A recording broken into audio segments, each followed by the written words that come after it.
অন্নপূর্ণার ভান্ডারের ব্যাপার বলছি, যদি অন্নপূর্ণার ভান্ডার সবাইকে নারীদের প্রাধান্যতা দেওয়া হয়, তাহলে বাবা নারায়ণের ভান্ডার কেন হবে না? আমাদের কেন পাবো না? আমরা কি দোষী করেছি বাবা, সেটা বলো। আমরা কি দোষ করেছি?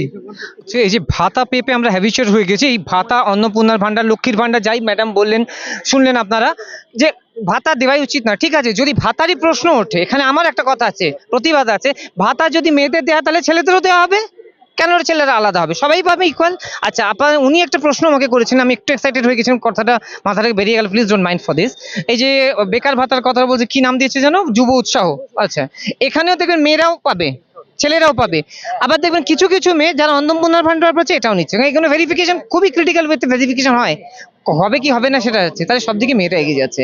এই যে আমরা দেখছি এখন এই অন্নপূর্ণা ভান্ডার ঢুকছে না বলে মানে মহিলারা রেল অবরোধ করছেন, কেউ রাস্তার মধ্যে ছাতা পিটিয়ে ছাতা ভেঙে ফেলছে।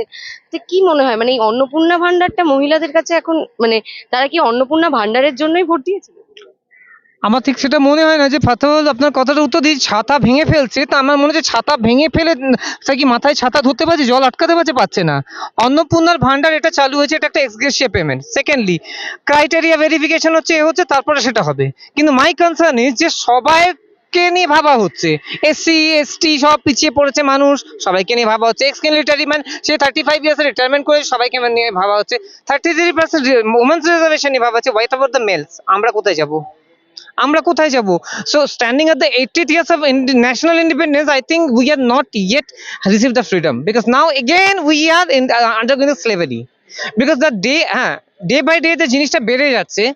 আজকে আমি একটা ছোট্ট জিনিস বলতে চাইবো, যে মোস্ট অফ দ্য কেসেস কোর্টে আপনি দেখবেন, মোস্ট অফ দ্য বেঞ্চ, মানে হাইয়েস্ট পার্সেন্টেজ অফ বেঞ্চে ডিভোর্স কেস চলছে। কেন? Women's they are not satisfied, they are unable to adjust with women. Mostly আমি অ্যাডজাস্ট করতে পারছি না।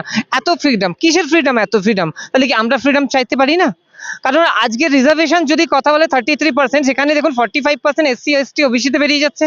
তারপরে উইডো কোটা আছে, ডিভোর্সি কোটা আছে, তাহলে এবার প্লাস 33% ওমেন্স রিজার্ভেশন অ্যাড হচ্ছে, তাহলে সেটাও তাহলে ওমেন্সদের হয়ে যাচ্ছে। এবার বাকি রয়ে যাচ্ছে এবার 10% এক্স মিলিটারিতে চলেছে, তারপরে হয়ে যাচ্ছে যে জেনারেল, তার মধ্যে সবাই। তাহলে আমরা ছেলেরা যাব কোথায়? সেখানে যদি মেয়েদের সিলেকশন হয়, মেয়েদের নেবে, তাহলে কি সবকিছু মেয়েরাই পাবে? ছেলেরা কিছুই পাবে না, ডিপ্রাইভ ডিনাইড হয়ে থাকবে। এবার কি তাহলে কি মানে রান্না করব, মশলা বাটবো, আর কি মানে কি মানে মেয়েরা মানে বিয়ে করে বলে কি শাঁখা সিঁদুর পরে স্বামীর ঘর করে, ছেলেরা কি এবার শাঁখা সিঁদুর পরে বিয়ে করে স্ত্রীর ঘর করবে? তাহলে স্ত্রীর জন্য যে রান্না করবে, বাসন মাজবে, কাপড় কাচবে, তারপরে ধরুন বউয়ের জন্য রান্না করে বউ অফিস যাবে, হ্যাঁ, তারপর বউ সিগারেট খাবে, হয়তো লাইটারটাও জেলে দিতে হবে। তাহলে কি those days are coming are what? এই যে পলিসিগুলো নেওয়া হচ্ছে। আর অন্নপূর্ণার ভান্ডারের ব্যাপার বলছি, যদি অন্নপূর্ণার ভান্ডার সবাইকে নারীদের প্রাধান্যতা দেওয়া হয়, তাহলে বাবা নারায়ণের ভান্ডার কেন হবে না? আমাদের কেন পাবো না? আমরা কি দোষী করেছি বাবা, সেটা বলো। আমরা কি দোষ করেছি?